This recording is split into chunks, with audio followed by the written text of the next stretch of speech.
Bueno, hoy justamente tenemos el gusto y el agrado de conversar con Ezequiel Baigorre, que es psicólogo, que está viviendo en este momento en Córdoba, que nos está dando una mano enorme a todos los muchachos de la Fundación Libre y los chicos de la Resistencia en la radio. Y vamos a conversar un tema que por ahí parece que ha quedado muy, quizás olvidado en el tiempo, quizás poco analizado, porque pareciera que las coyunturas políticas, especialmente con las elecciones en Estados Unidos, nos hacen perder de vista qué es la realidad que vivimos en Argentina. E incluso la propia realidad que vivimos en Argentina, a causa de esta pandemia, a causa del encierro, a causa de la presión política y la crisis económica, quizás también nos hace olvidar una cuestión tan esencial como es la nueva revolución sexual, las implicancias que ha tenido, sus orígenes históricos, cómo se traduce en el campo político, cómo se traduce esto en la vida en familia y cómo se traduce en las nuevas generaciones que se ven afrontadas y enfrentadas por esta revolución. Así que sin más preámbulos, hoy vamos a tener una ponencia de lujo, gracias a nuestro querido amigo Ezequiel. Así que, doctor, toda suya la palabra. Bueno, muchas gracias, Horacio. Mirá, es un tema delicado, muy interesante, es un tema que tiene muy poca información, prácticamente no existe publicaciones o trabajos al respecto denunciando esto, y es un tema que es tan actual y tan cotidiano que se ha naturalizado y que es muy difícil de entresacar, a ver realmente qué es lo que pasa, porque ya está totalmente naturalizado e instalado en la sociedad. Primero, para mencionar algunas cosas, uno de los principales, ya que mencionás el recorrido histórico, uno de los principales ideólogos de la revolución sexual ha sido Wilhelm Reich. Wilhelm Reich fue un discípulo de Freud, un hombre con una historia turbia, en donde la madre se suicida cuando él tenía 14 años, el padre es judío y aparentemente con una educación bastante estricta, él súper exigente consigo mismo. A los 23 años Freud lo toma como uno de sus discípulos, siendo muy joven, estaba estudiando en la universidad todavía, estudiaba medicina, y ahí se introduce en el psicoanálisis, bajo el ala de Freud en su época, estamos hablando de 1900, 1920 aproximadamente. Reich después se abre porque siempre fue muy afín al comunismo y al marxismo, y se abre porque él quiere darle una explicación marxista, política al psicoanálisis y darle una utilización marxista. Él es uno de los primeros ideólogos del marxismo, del psicoanálisis marxista. Reich tiene una crítica y una postura crítica a la sexualidad desde el planteo que hacemos los conservadores, que lo consideramos desde lo natural. Y él entiende que la sexualidad es compleja, y al ser compleja es el núcleo de la sociedad.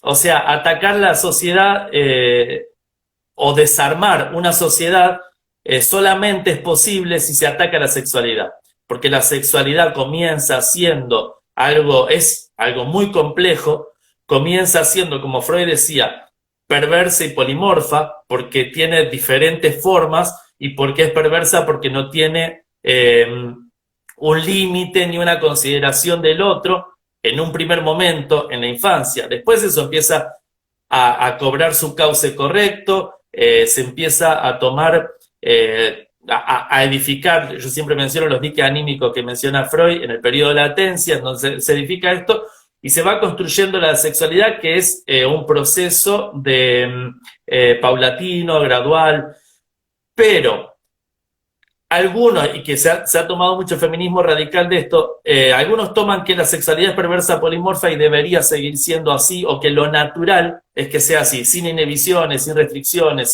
sin represión, lo cual es un peligro. Sabemos desde la época de Platón que la gente, el ser humano necesita límites, porque los límites son lo que te marca un espacio seguro, y porque es imposible convivir o hablar de libertad si no hay un límite claro, porque si todos convivimos en libertad, el único que puede llegar realmente a vivir en libertad es el asesino o el ladrón, digamos, porque tiene que haber un límite, una justicia, algo que marque un punto de tolerancia. Con la sexualidad es lo mismo. Y un punto importante que yo te mencioné la última vez que hicimos un vivo fue que Huxley pudo prever algo de esto en el libro, en la novela Un Mundo Feliz. Huxley entiende que destruir la sexualidad y atacar la sexualidad es destruir el núcleo de la sociedad y es desarmar una sociedad. Entonces él lo refleja muy bien en la novela y es muy interesante lo que pasa cuando una sociedad deja de lado lo moral y los afectos en la sexualidad, y la sexualidad se convierte en algo que es solamente un juego o un entretenimiento. Bueno,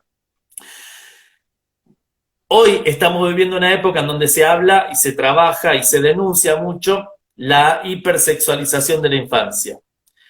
¿Qué es la hipersexualización de la infancia? A grandes rasgos, es cuando se toman nenes de muy corta edad y se los viste como adolescentes, se los empieza a hacer bailes provocadores, a tomar actitudes provocadoras, cosas que el nene en sí lo hace como un juego y lo repite porque ve que los adultos se lo festejan, pero el adulto tiene otra connotación y entiende que es de otra manera. Y hay un provecho en eso, tanto en esto de lo que decía Rey, a ver, del ataque a la sexualidad, como en la hipersexualización infantil, digamos, nada de esto es casual y nada es, es inocente, ni tampoco es este verso de que es natural y vamos a dejarlo. A mí me gusta tomar mucho, aunque no lo manejo del todo bien, pero me gusta tomar el concepto de banalidad del mal de Hannah Arendt. Cuando Arendt dice, hace este análisis excelente para mí de Eichmann en el juicio de Adolf Eichmann en Jerusalén, y Arendt dice, llega a la conclusión de la banalidad del mal y dice a grandes rasgos que la banalidad del mal es tomar, el mal ya no se presenta de una forma en donde es avasallador, es imponente, es horroroso, sino que ahora el mal tiene otra forma, y la forma es obedecer sin cuestionar, acatar órdenes o seguir la masa y seguir la corriente sin cuestionarse si eso está bien o no, obedecer órdenes o seguir impulso, pero en ese obedecer sin cuestionar tiene el punto que también se toca con el psicoanálisis, es que ahí hay un goce perverso de parte de la persona que lo practica. Si no, no lo llevaría a cabo. ¿Por qué una persona obedece la orden de asesinar a una familia entera y a un bebé y otra persona no la obedece en la misma situación? Porque hay un goce perverso en donde el tipo encuentra justificado su propio goce con la orden y con la legalidad, el marco legal que le da eso. Entonces aprovecha y le da cauce y vía libre a su propio goce que estaba reprimido, que era perverso. En ese contexto, cuando empieza a hipersexualizarse los nenes, la hipersexualización infantil es porque tiene un goce perverso de aquel que lo lleva adelante, y hay una intencionalidad, no es inocente, y hay una necesidad de lograr que los nenes estén más sexualizados. Para algo pasa y por algo se hace. Otro de los ideólogos de la revolución, de la primera revolución sexual, que es la que se da a partir del Mayo francés, y que es la que se hablaba del amor libre, donde aparecen los hippies, las comunidades hippies en Estados Unidos, la comunidad de Charles Manson, con todo que eso se llamaban que era una familia, la secta que llevaba adelante, que eran todos tenían relación entre ellos, hacían orgía y tenían este amor libre.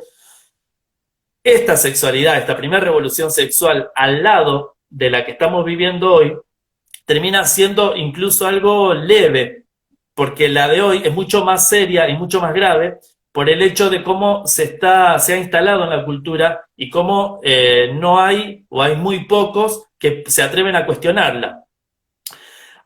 Te doy un ejemplo. Hace unos años atrás, no muchos, pero década del 80 o del 90 tal vez, hablar de pornografía o hablar de masturbación en redes sociales, en los medios de comunicación, era censurable. Hoy te censuran si vos decís que la pornografía es nociva.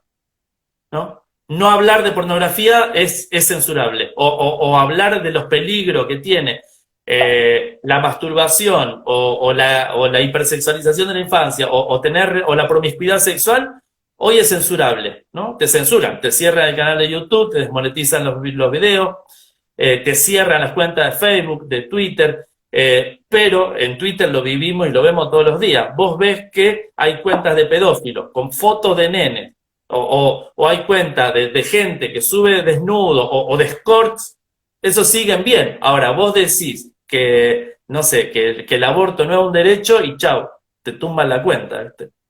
Entonces, como para marcar una diferencia entre la primera revolución sexual y lo que está pasando ahora, ¿no? Que esto es mucho más acelerado, mucho más embestido, o sea, como que embiste más.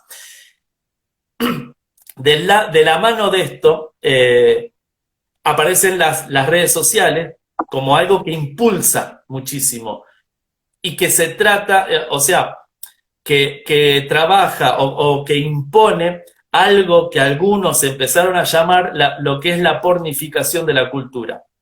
Es decir, lo que antes era pornográfico, hoy se encuentra en las redes sociales. Lo que en los 80 era pornografía, o la época del destape, o la primera revolución sexual, que aparecían las mujeres en bikini, hoy eso lo encontrás en Instagram. O sea, ni siquiera necesitas tener acceso a algo pornográfico, sino que ya en las redes sociales te aparece. Y esto lo que provoca es ya que se empieza a bajar la censura, se empieza a bajar los umbrales de tolerancia. Entonces la gente y la sociedad toda empieza a ser cada vez más tolerante a esto y a aceptarlo como normalizado. Tenés programas como el de Tinelli, que el corte de pollerita, bueno, todo ese tipo de cosas que promueve el baile en la pileta, el baile del caño, todas esas cosas que están recontra hipersexualizadas y que son aplaudidos por la feminista y que las feministas se mueren de gana por participar en el programa de él. Este tipo de cosas es natural, está en el horario central en la televisión, lo mira todo el mundo y los padres, por ejemplo, la gente en general, dedica más tiempo a mirar esto que a escuchar a sus propios hijos o que a prestarle atención a sus hijos. Entonces los hijos crecen con un padre que llega a trabajar cansado, no tiene ganas de escucharlo al pibe, pero se pone a mirar Tinelli y entonces una nena adolescente dice, la única forma que mi papá me preste atención es que yo empiece a bailar en el caño. Si yo no me dejo cortar la pollerita por un tipo extraño, por un adulto extraño que desconozco, pero que ha aplaudido por mi viejo, yo nunca voy a llegar a lograr la atención de mi familia.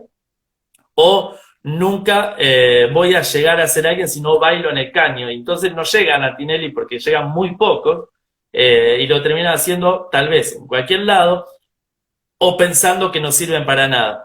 Lo cual es carne de cañón para todos estos movimientos que son tipo sectas, que son el feminismo, los lobbies LGTB, que están captando gente con lazos familiares frágiles y débiles. Entonces, más o menos, a grandes rasgos, la revolución sexual que estamos viviendo hoy es mucho más fuerte de la que se conoció al principio de la primera revolución sexual. Se pornifica la cultura para bajar el umbral de tolerancia de la gente, y lo que pasa es que la sociedad empieza a acatar y a aplaudir esto. Y hay un concepto muy interesante que a mí me impacta y me llama mucho la atención, que es un concepto de Lacan que él llama la extimidad. La extimidad es todo lo opuesto a la intimidad. Es decir, es hacer exteriorizar lo íntimo y lo privado. Lo que tiene de interesante este concepto es que hoy lo estamos viendo, sobre todo en las redes sociales, y que las redes sociales se han vuelto tan masivas, mucho más que la televisión, digamos, que los canales de aire. Entonces lo que antes era una meta, llegar a un canal de aire, hoy es ser un influencer en YouTube o en Twitter o en las redes sociales.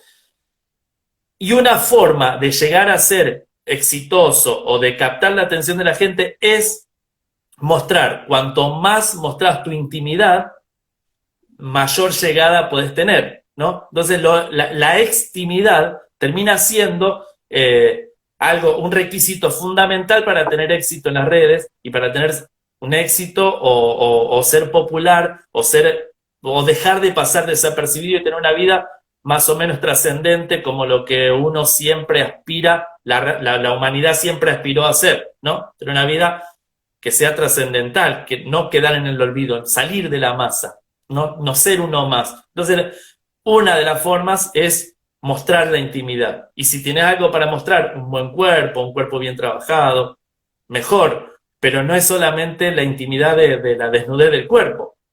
Mostrar relaciones sexuales. Cuanto más íntimo y más arriesgado es, como que parece que tuviera más éxito. La gente le atrae el morbo. Y ahora que se han terminado o que se han quitado muchas de estas barreras, es más morboso todavía. La extimidad lo que ha hecho justamente es sobrevalorar el morbo de lo íntimo y ya mirar lo que hace el otro, y esto del voyeurismo, de poder mirar el exhibicionismo del otro y espiar la intimidad del otro, ya se ha vuelto por ahí un poco moneda corriente, pero por otro lado, es como la forma también de dejar de olvidarse de los propios problemas, digamos, y de dejar de antes el escape era otra, si bien hoy hay un montón de formas de escape, como por ejemplo el alcoholismo, las adicciones, pero antes el escape eran otras formas. Hoy una forma de escape es mirar la intimidad de otro, porque vos mirás, sacás los defectos, señalás los defectos, mostrás qué es lo que está haciendo mal, opinás, ¿no? Todo el mundo opina, todos son son los jueces de Cantando por un Sueño, digamos, todos son jueces, todos opinan de la performance, nadie sabe nada, pero todos opinan. Entonces, y sobre todo opinar de la intimidad y las decisiones que toma el otro. Nadie se fija en lo que está haciendo uno, qué hubiera hecho en su lugar, sino la cosa es defenestrar, ¿viste? Meterte en la intimidad del otro. Esto lleva a la sexualidad a un plano que no es el que estaba antes. O sea, la sexualidad ya no es la parte íntima de la pareja, sino que hoy es común filmarse teniendo relaciones sexuales y subirlo, no sé, a las cuentas pornográficas, pero, viste, se comparte mucho o se sube. Y hay gente, el otro día estaba leyendo una nota de una pareja en donde hace años que están viajando por el mundo, creo que eran argentinos, y hace años que están viajando por el mundo, y su única forma de subsistencia es subir videos pornográficos a una cuenta pornográfica. Entonces ellos vivían de eso, porque tenían muchas visitas, y entonces los tipos se filmaban, subían los videos, eran bien monetizados, eran bien pagos, y vivían en diferentes países del mundo y estaban recorriendo el mundo haciendo eso, ¿viste? Entonces esto hoy es una imagen de éxito. Otra imagen de éxito es ponerte en un programa de televisión a un deportista famoso y bueno, no me sale, yo no miro mucho programas de Chimento y esas cosas acá en Argentina en ningún lado, pero sí he visto ejemplos de poner a una modelo, generalmente una modelo hueca, que no tiene una gran carrera, ni de actriz, ni de modelo, qué sé yo, pero que es famosa, que es mediática, y que ella diga, yo lo que más aprendí en mi vida fue estar en la cama con 4 tipos juntos al mismo tiempo, o el poliamor, como hace Florencia Peña, por ejemplo, que salió abanderada del poliamor, defendiéndolo en la revista Cara. Bueno, ese tipo de cosas. Entonces, como que, y te lo ponen a la misma altura de un Messi, ¿no? Entonces, te aparece Messi hablando de eso, hablando de su éxito deportivo, y te aparece una persona de esta diciendo, la forma en donde más aprendí no fue en la universidad, fue en la cama con 4 nigerianos, una cosa así. Entonces, la sexualidad empieza a tomar este contexto, este matiz, esta forma de que cuanto más arriesgado y cuanto más perverso o cuanto más torcido y complejo y arriesgado, sobre todo porque puede llegar porque es peligroso, hay prácticas que realmente son muy peligrosas, cuanto más arriesgado es, más éxito podés llegar a tener, o por lo menos tenés un feedback de la gente, o las personas te prestan más atención, y eso hace que uno pueda llegar a salir del anonimato y de la masa. Entonces hay jóvenes que empiezan a verlo como una salida, como una forma de ser reconocido, y se está imponiendo de esa manera. La sexualidad se ha banalizado, se está desafectivizando, digamos, hoy decir yo no tengo relaciones sexuales hasta que me case, o no tengo relaciones sexuales si yo no estoy enamorado, por más que me guste una chica, o por más que se me regale una chica, no voy a tener porque si no estoy enamorado y si no están involucrados mis sentimientos, eso hoy es motivo de burla, digamos, hoy es motivo de rechazo, y como no es el tema de hoy, pero lo que siempre vengo denunciando en la ESI, que ni siquiera te lo plantea como una opción, digamos, la abstinencia en la adolescencia, la abstinencia hasta el matrimonio y la monogamia ni siquiera lo plantea como una opción válida de vivir la sexualidad, ¿no? Entonces, solamente se reivindica lo perverso, ¿no? El drag queen que se cree perro y contándole un cuento a los nenes, ¿viste? Está de alguna manera idolatrado por cómo se atrevió a hacer tal cosa, ¿viste?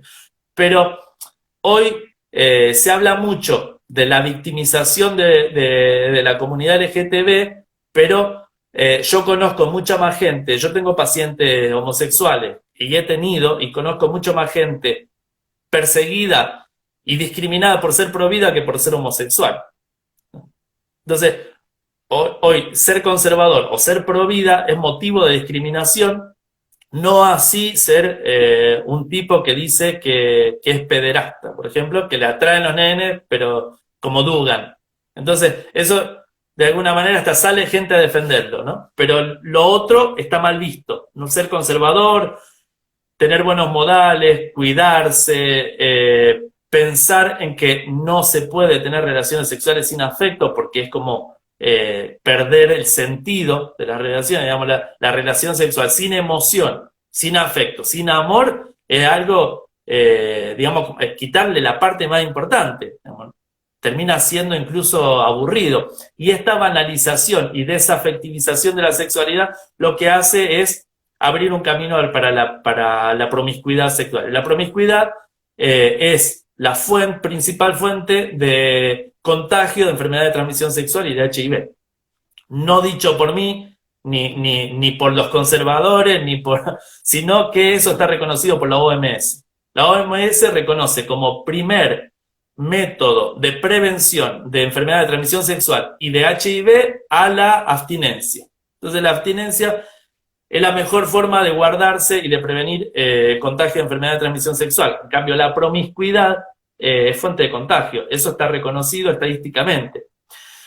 Hoy se promueve la promiscuidad, digamos, desde las clases de ESI en la primaria y en el secundario muchísimo más, desde docentes que ponen que le enseñan a los nenes a poner un profiláctico con la boca, digamos, hasta las láminas y los dibujos de nenes desnudos, videos que se han pasado de situaciones o videos pornográficos con dibujos animados.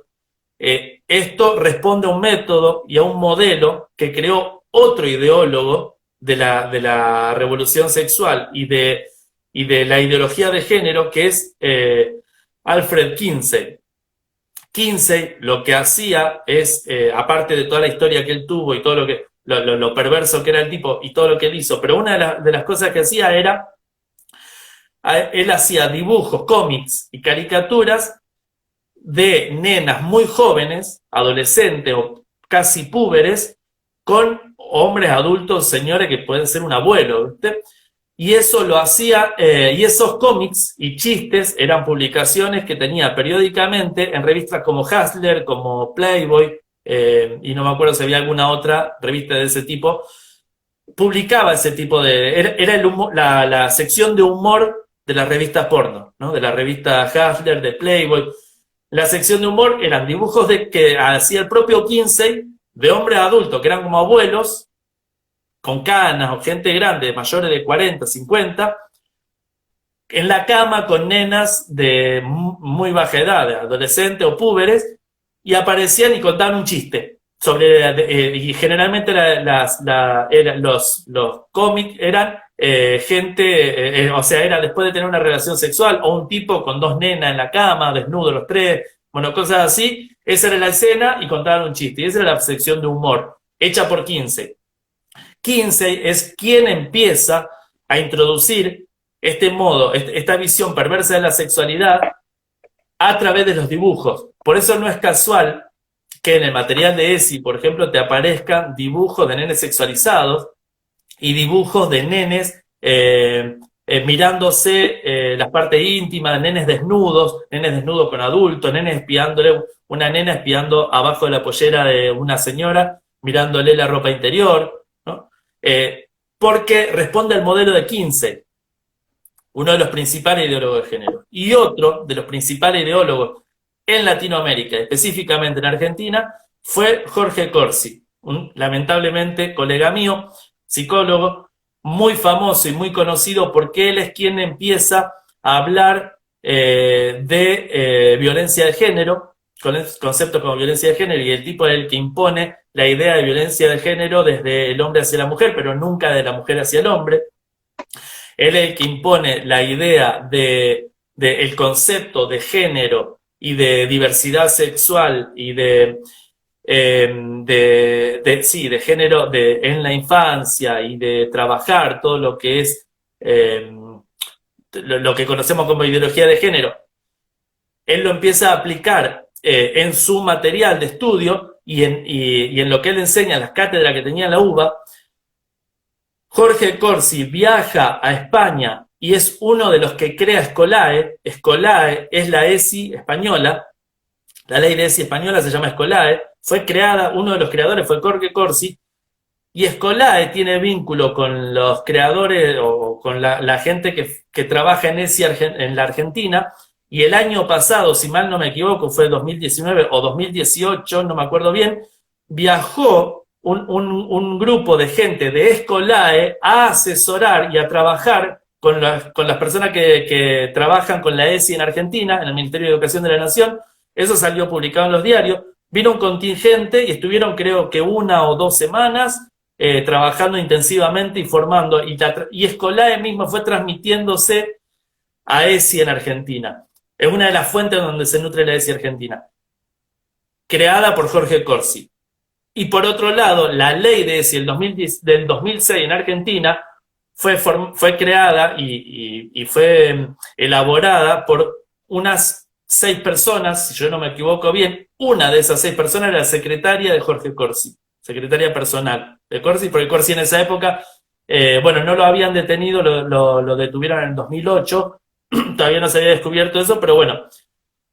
Así que hay una influencia directa en la ESI y hay una influencia directa en la enseñanza de la educación sexual en nene. Entonces, tanto interés con la ESI y tanto interés en enseñar educación sexual a nenes cuando no hay un sistema educativo preparado para eso, responde a que hay ideólogos detrás de esto que han impuesto teorías muy fuertes y muy cuestionables, sobre todo porque no han tenido un buen resultado ninguno de ellos y porque tenían un estilo de vida totalmente cuestionable, y responde también a que hay un intento de lo principal y fundamental es que tanto la ideología de género como la nueva revolución sexual y toda esta deformación de la sexualidad responde a una única causa que es un segundo modo o intento de control poblacional, por el simple hecho de que los homosexuales y las lesbianas no se reproducen. Entonces, desde el control poblacional que tenés por el aborto, por la eutanasia, también lo tenés a través de la hipersexualización y de todo esto, porque primero, o los homosexualizás a los nenes y nenas desde chiquitos y le metés y los convencés de que sean homosexuales, de que no sean heterosexuales, o los haces pasar por una situación de clases de ESI desde la infancia en donde lo van a pervertir, lo van a degenerar, o lo van a traumar, o lo van a abusar, porque las clases de ESI se han convertido en un tipo de abuso sexual infantil. Como nosotros decimos, es abuso sexual infantil institucionalizado. Una vez que pasa la ESI degenerada, pervertida, degradada, como está, puede llegar a tener, a caer en embarazo adolescente, porque la ESI no lo previene, porque se fomenta, no solamente por la ESI, pero digo, es muy probable que caiga y que sean víctimas de embarazo adolescente, que pase por un aborto, porque es lo que se promueve como método, como solución al embarazo adolescente. Una vez que pase por el aborto tendrá consecuencias de abuso sexual infantil, consecuencias de ESI y de una educación sexual deformada, consecuencias de síndrome posaborto. Cuando esos chicos lleguen a una edad adulta, lo último que van a querer, con todos esos traumas, sin resolver y sin trabajar, con lo último que van a querer es formar una familia o ser padres, ¿no? Porque va a decir, es imposible ser padre, o yo no estoy preparado, otro puede, pero yo no voy a poder. Entonces, la idea de formar una familia va a quedar de acá a 20 o 30 años, va a quedar mucho más degradada de lo que es ahora. Entonces, a grandes rasgos, más o menos, un poco sinteticé lo que yo pienso y lo que me parece que es esta nueva revolución sexual, ¿no? Como fin último, el control poblacional, los que zafen y no queden contagiados de enfermedad de transmisión sexual tampoco van a querer ser padres ni van a querer tener familia. El que sea hormonizado, cuando a lo mejor se arrepienta, la hormonización en sí, los bloqueadores hormonales y la hormonización que reciban, muy probablemente queden estériles. Entonces tenés esterilización de diferentes ámbitos, de diferentes puntos.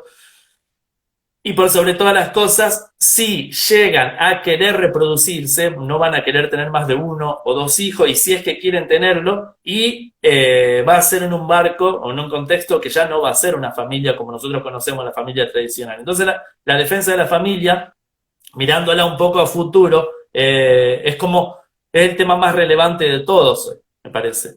Más allá de la economía, que es un desastre, más allá de todo lo que pueda llegar a pasar. Me parece que la defensa de la familia parte por la defensa de nuestra propia familia y después de la defensa de la familia como institución. Pero a todos los padres, lo primero y lo más importante es ocuparse de su propio hijo, escucharlo, darle entidad a la palabra, darle valor a la palabra, darle que el hijo sepa que puede ser escuchado, que sepa que el primer lugar de contención es su propia familia, que sepa que nadie lo va a entender y lo va a aceptar tanto como sus propios padres, y que sepa hacérselo saber, ¿no? Y que sepa que en su casa y en su familia, por más que esté recontra equivocado, su palabra tiene valor, es escuchada y tiene entidad, y su palabra vale. Esto lo enseña un educador que fue un ejemplo de vida, que fue Janusz Korczak. No sé si lo escuchaste alguna vez mencionar. Janusz Korczak tiene una historia tremenda, impresionante, y él tenía hogares de niños de más de 200 huérfanos. Y en estos hogares de niños, él tenía tipo un parlamento de nenes, ¿no? En ese parlamento los nenes opinaban los temas que eran importantes para el hogar y para la institución, ¿no? Y ellos opinaban y la voz de todos era importante. Entonces él, una de las cosas que enseñaba era esto, que para que el nene que sea un ciudadano honesto y en el día de mañana, en el futuro, pueda llegar a ser una persona de bien, honesta, que defienda de buenos valores, tiene que aprender desde chico que su palabra tiene valor y que su palabra es escuchada tanto como la de cualquier otro. No es más que otro, pero tampoco menos. Y no es más... y la palabra de él, la palabra de los demás se respeta tanto como la de uno, y como quiera que uno sea respetado, y la palabra del niño es tan importante como la del adulto, sobre todo en un tema que le compete a él. Que eso es uno de los errores, grandes errores de la ESI, que con lo primero que yo los corría, que utilizan el modelo que dice Pablo Freire de la educación bancaria, que el nene es un depósito de información, pero no trabajan con la información que el nene trae de la casa o de otros lados, sino que directamente le depositan información adentro, como si fuera una tabla rasa, y no trabajan con lo que él trae. Entonces, bueno, por ahí no sé si querés hacer una pregunta o intervenir. No, está perfecto. De hecho, lo que nos has aportado una gran inquietud que ya la has respondido y que eventualmente, si quieres, puedes desarrollar o puntualizar algún fenómeno, es en efecto no solamente la historia de esta nueva revolución sexual, sino también yendo a lo práctico. Hemos pasado, como se ha visto en estos 40 minutos, desde lo más abstracto, la historia de esta nueva revolución, hasta lo concreto, cómo se traduce tanto en políticas de Estado, y la pregunta más recurrente de todas, ¿qué hacer como padre? Que es una preocupación genuina de toda persona de bien. Y en este sentido es siempre prudente, es siempre sano, es siempre prolífero escuchar todas las versiones. ¿Por qué digo esto? Porque es importante este espíritu crítico que tenemos.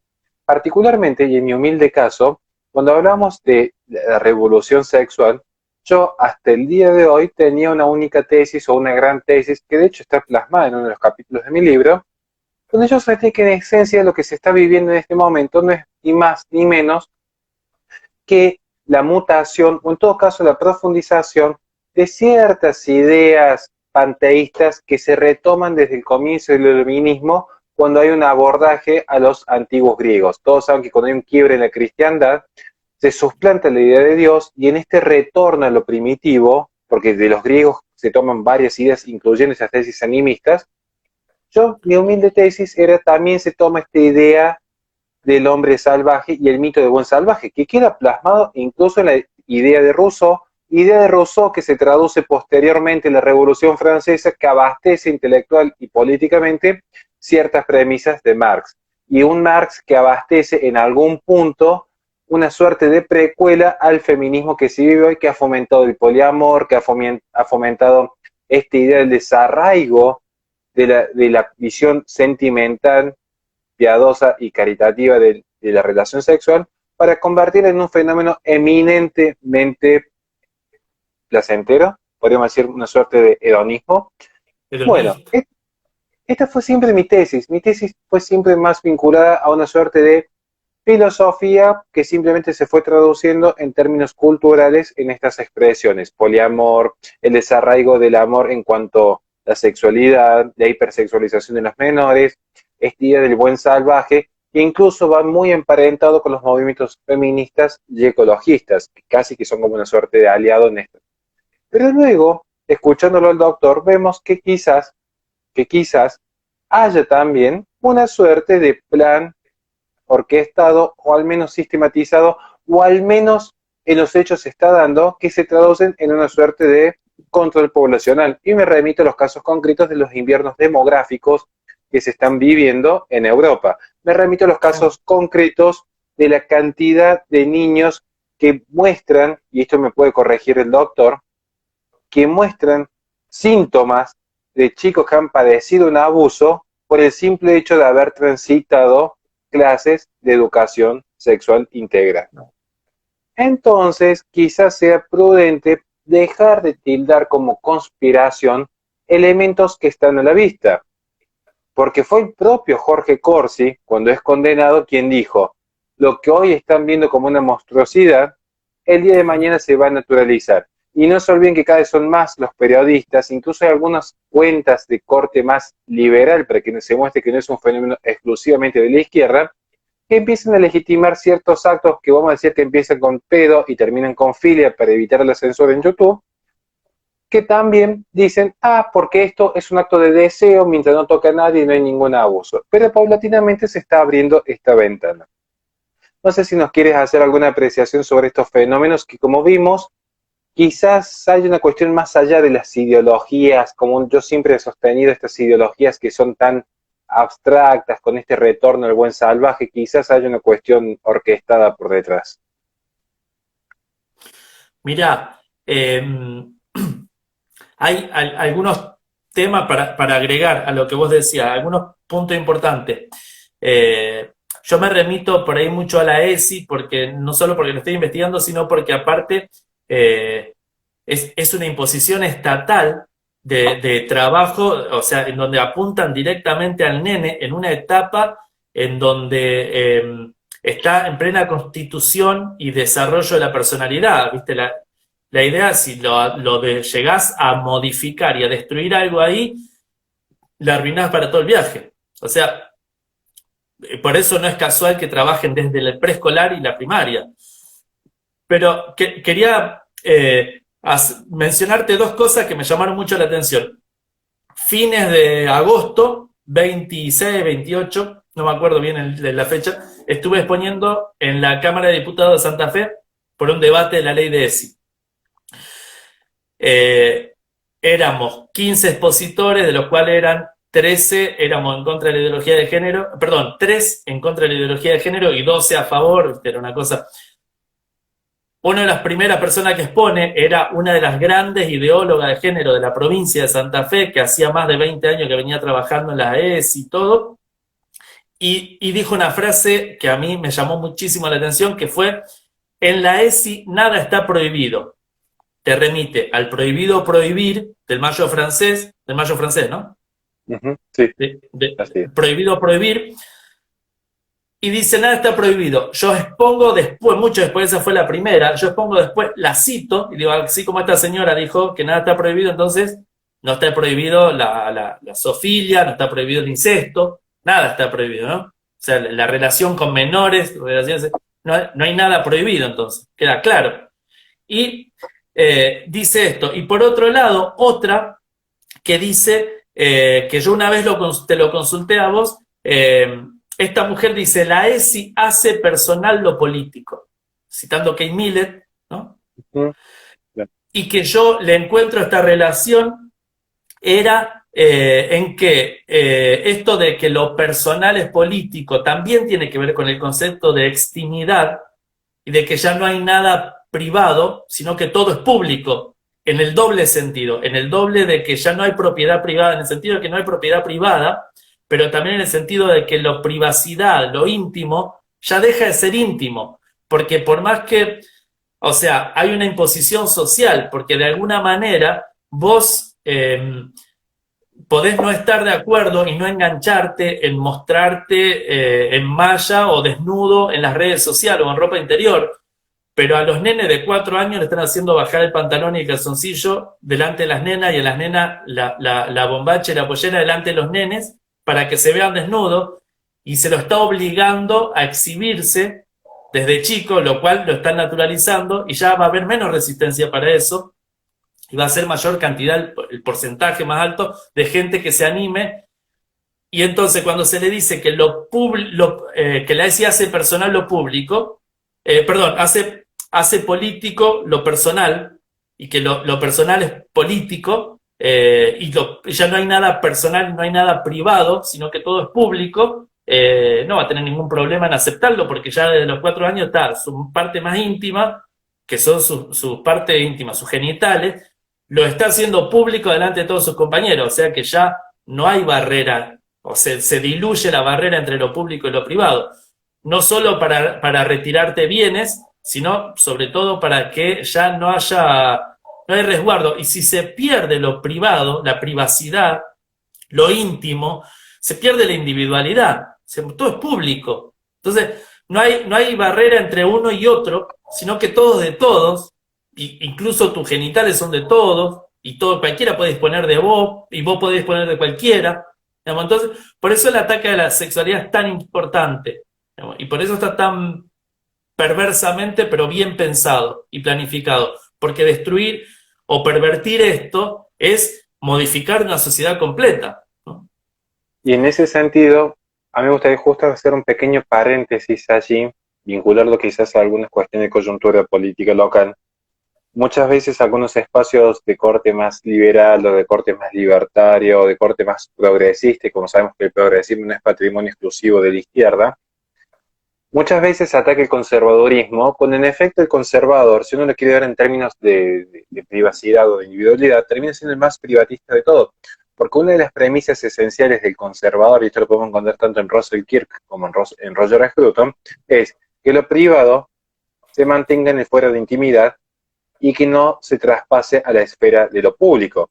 Porque si en efecto usamos las tesis económicas para decir que aquello que está al cuidado público, aquello que pertenece al todo, termina traduciéndose que no es de nadie, y si no es de nadie, nadie lo va a cuidar y nadie lo va a proteger.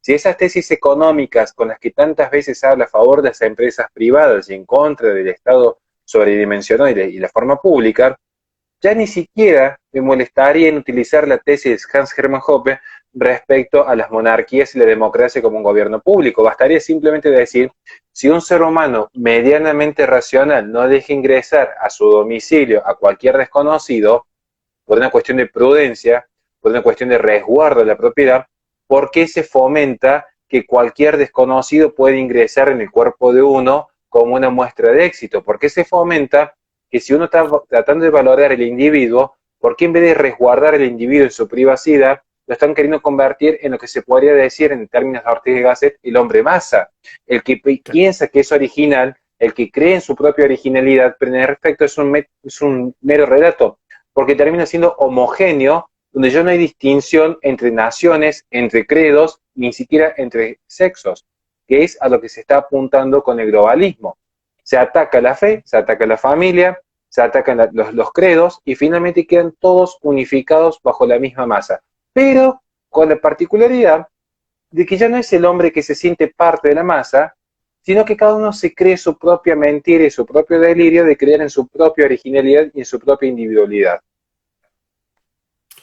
Sí, totalmente. Pero justo estaba esperando a ver que cierre la idea.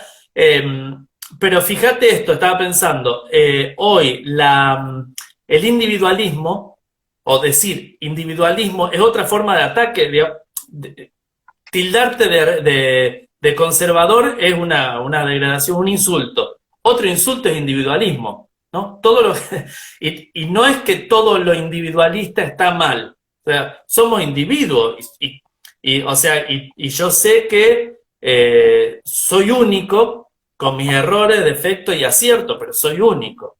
Eso no me lo quita nadie. Yo no soy un número más. Yo soy Ezequiel Baigorria, sé quién soy, tengo una historia de vida que hizo que yo sea quien soy y que tome las decisiones que tomé y que haga lo que hago. Cada uno es una persona única, es un individuo único e irrepetible. Y vos fijate que una forma de ataque al progresismo es los progres, es decirte, esto es individualista. El individualismo es otro insulto de ellos. Así como decirte retrógrado, como si estuviera mal. Exactamente, y en ese punto, porque vemos que ya nos quedan solamente 8 minutos, quisiera hacer un último agregado. Tengan presente el buen sentido de la individualidad, porque el buen conservador entiende lo que es el individuo. Individuo no como la persona atomizada que puede proponer ciertas corrientes de pensamiento postmoderna. No nos interesa la atomización. De hecho, el buen conservador es bastante reacio a las órdenes impartidas por un Estado ilegítimo, intenta atomizar el individuo y aislar los lazos familiares. Individuo de la tesis más básica, que es indivisible, porque cuando se ataca el individualismo, lo que están diciendo al más puro anagrama y a la más pura analogía de Aldous Huxley en Un Mundo Feliz, es que las personas, incluso podemos llegar a vincular en algunos fenómenos con el transhumanismo, la persona ya deja de ser individuo para ser un objeto divisible. Un objeto divisible donde deja el espíritu por un lado, el cuerpo por otro y la mente por otro. Entonces, de acuerdo a lo que necesita el burócrata de turno, es que a la persona se le va extrayendo sus fuerzas de trabajo, se le van extrayendo sus fuerzas sentimentales y sus fuerzas espirituales para irlas colocando donde aquel burócrata desee. Por eso, cuando ustedes ven que se ataca el individuo, lo que se está buscando en realidad es que sus propias vidas dejen de pertenecerles para formar parte de esta suerte de Dios gubernamental o Dios global o el famoso globalismo. ¿Y saben cómo se puede llegar incluso a verificar lo que estamos planteando en este momento? Esta cuestión del ataque constante al individuo. Vean en el siguiente fenómeno. Cuando acaece la pandemia, se demostró que las personas se podían informar y formar a través de la forma de lo que se conoce como el panóptico digital. Todo a través de la tecnología y los algoritmos de la Big Data, todo a través de un teléfono. Las personas se reproducen a través de un teléfono con aplicaciones como Tinder. Las personas mantienen lazos familiares a través de un teléfono, donde si necesitan decirle algo a un familiar lo hacen en un mensaje. Las personas se informan en las noticias por lo que el propio sistema y las censuras de los propios sistemas permiten, y las personas se forman porque las clases son eminentemente virtuales. Somos básicamente en este momento simples sujetos de prueba. Sujetos. cuando se dice esto, y yo con esto cierro mi participación, cuando se dice que los niños son sujetos políticos, cuando se dice que los niños son sujetos políticos, lo que están diciendo es, ¿quiénes son los que hacen la política? Los políticos, los burócratas, gente como Ameri, que todos saben lo que sucedió con este diputado, estos son los políticos. Y cuando dicen que sus hijos son sujetos políticos, quiere decir que están sujetados, que están atados, que están controlados por el poder político que está representado por gente como Ameri. Cuidado con decir que los niños son sujetos políticos o que son sujetos de derecho, porque con el derecho, si vamos a hablar en términos estrictos, están sujetados ya no a un derecho natural o un derecho divino en el mejor de los casos, están sujetados al derecho positivo que dictan diputados degenerados como Ameri. Por eso hay que tener cierto cuidado con decir que es un sujeto de derecho. Claro, quieren que sea sujeto de derecho para que le pertenezca al Estado y no le pertenezca a los padres con la respectiva patria potestad. Doctor, nos quedan 5 minutos. ¿Nos quiere comentar cómo viene el libro, cómo lo podemos contactar, sus redes sociales, cómo lo podemos apoyar a usted? Bueno, primero lo del libro. Vamos a publicar un libro ahora, probablemente en 15 días ya lo tengamos en la calle. Se llama El Nuevo Genocidio. Lo escribí junto con mis amigos Elizabeth Márquez, Elías Badalasi y Alberto Sabassini, y vamos a hablar, bueno, del nuevo genocidio, que es el genocidio del aborto. Yo trabajo 2 capítulos, uno que es el síndrome posaborto, las consecuencias del aborto en la salud mental, y otro es sobre los peligros de la nueva revolución sexual, donde desarrollo mucho más esto que hemos hablado hoy, más profundo y con más datos, y bueno, después mis redes sociales, Instagram, Facebook y Twitter, aparezco todo como Ezequiel Baigorria, en Twitter S Baigorria OK, y bueno, agradecerte a vos, Horacio, por el espacio, por el tiempo, y gracias a todos los que siempre están presentes, que hay mucha gente, gracias a Lolo, a Anita, a Raquel, a Fidel, a todos los que he visto, los chicos también de Fundación Libre que están siempre presentes. Y te dejo una última frase de Wilhelm Reich, que te mencioné al principio y comencé hablando de esto, que Reich decía que quita los topes al impulso más primario y más complejo, que es la sexualidad, y tendrás una sociedad devastada.